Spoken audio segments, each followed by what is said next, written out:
Fashion is an included portion in our sewing unit because a lot of sewing things are fashion items. So what we're going to do is we're going to identify some fashion vocabulary terms, what they mean, what they stand for, and be able to use them as fashion designers.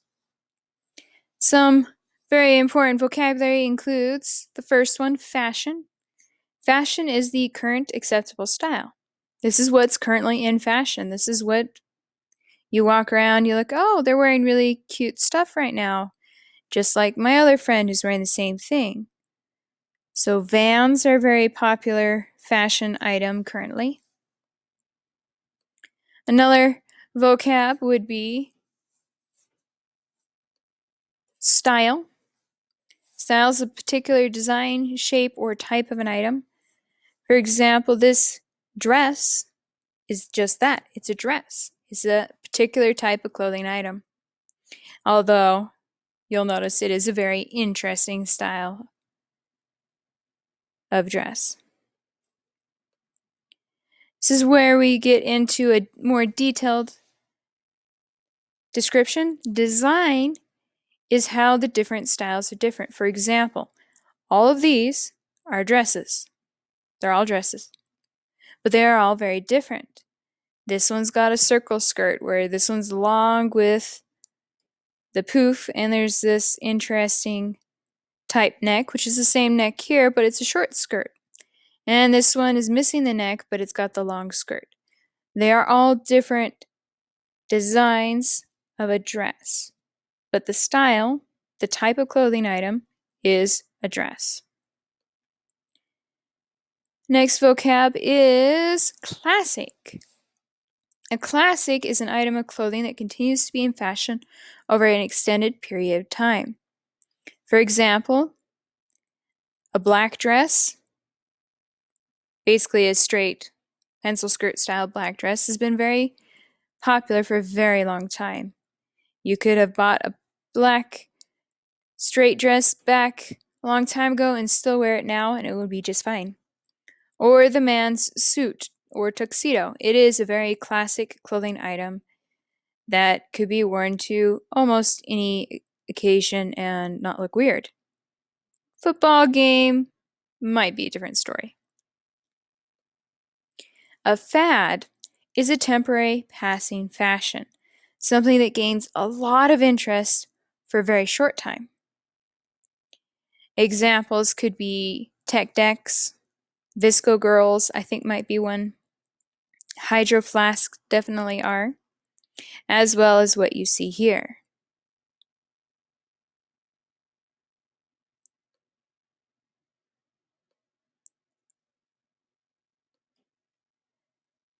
Okay, the fashion cycle is how the popularization of clothing travels through the marketplace. So look at this curve here.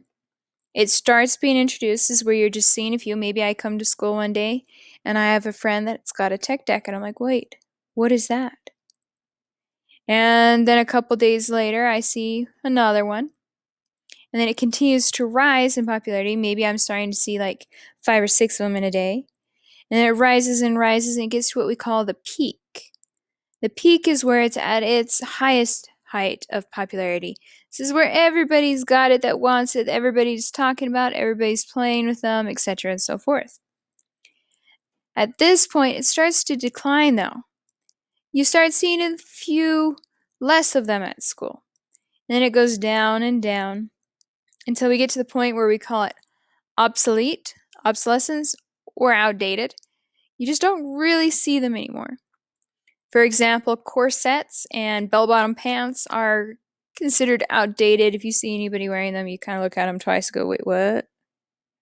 What's wrong with you?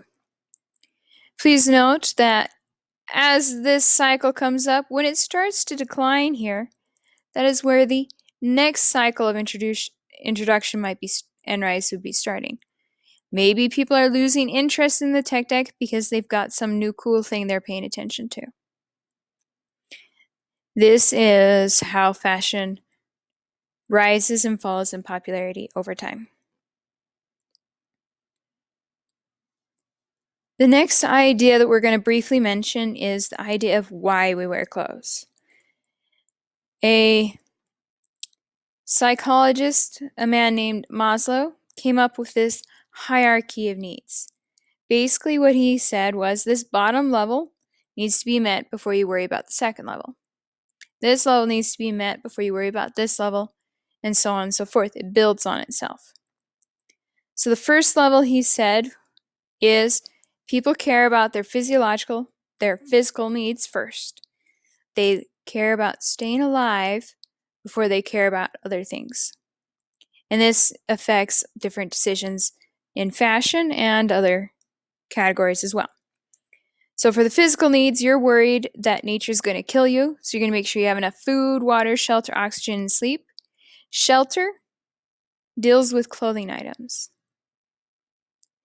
The second level, safety, deals with maybe your job or a hobby you like to do has extra risk. Like maybe you're a firefighter. You would wear the firefighting outfit to protect you. The next level is belonging and love. This is the idea of you dress to belong to a group. Either you're dressing because it's a uniform and everybody wears that in that group, or maybe you're dressing to be accepted by those in your friend group because you're wearing the popular things, or vice versa, all that. Esteem needs is more on your achievements, maybe your education, competence, other respect. For example, if you go to a graduation at college level usually, you're going to see professors and them wearing different types of robes based off of their achievement levels in education. You could think about the Queen of England. She wears a crown that designates her achievement, her level compared to other people. And then our top level is self-actualization. This is where we realize our fullest potential and we dress based off of what we think is beautiful, what we like based off of ourselves, instead of worrying so much about the other things. We dress for ourselves. Okay, here's some examples. Physical needs offer protection from weather, the environment, within reason, occupational hazards. That fits a little bit more in the safety level. Here's some examples. Snow gear for skiing, cold weather outside, long sleeve sweaters, and well, we even have clothes for pets to help protect them from insects and such. Safety, once again, protects against extra danger like bulletproof vests, camouflage, reflective gear if you're riding a bike at night, helmets and pads if you like to skateboard, and stuff like that. So here's some examples of these. Identification, belonging, and love level establishes who or what they are. That could be uniforms, dress code, or religious or cultural things that help you belong to a group of people. Here's some examples of uniforms and some traditional clothing. Status or self-esteem is recognizing rank in comparison to others. This could be prestige, it could be wearing designer labels and haute couture, high-level sewing, high-end jewelry, insignias, emblems, etc.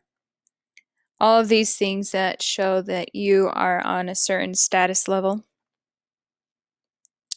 Self-actualization is for decoration, adding beauty, creativity, expressing of yourself. Not necessary to make you happy, but the best part of the pyramid. So just dressing to be you. And yes, these are kind of weird. These are what we usually call avant-garde, or kind of shocking things that don't gain popularity for a large amount of people. I want you to think for a minute, what affects your clothing choices? Do your values affect your choices? These are ideas and beliefs that are important to you. Could be your lifestyle, your code of ethics, your attitude. Maybe you dress to show different feelings, reactions to people, things, or ideas. Usually, the attitude is formed from values. Or your personality, which is the total characteristics that distinguish who you are. Just a quick idea here on this is the difference between conformity and individuality. Conforming is obeying or agreeing with some given standard or authority, and individuality is self-expression. So maybe if I am individual and I dress to show who I am, my personality and stuff, I might have some of those crazy clothing items, maybe. Or I might conform to what everybody else thinks as normal and kind of dress to fit in a little bit. I want you to think about yourself and briefly sketch out what design would be your #1 clothing style. Basically, just choose your favorite outfit, include color, be as specific as possible, and just briefly draw your favorite style design.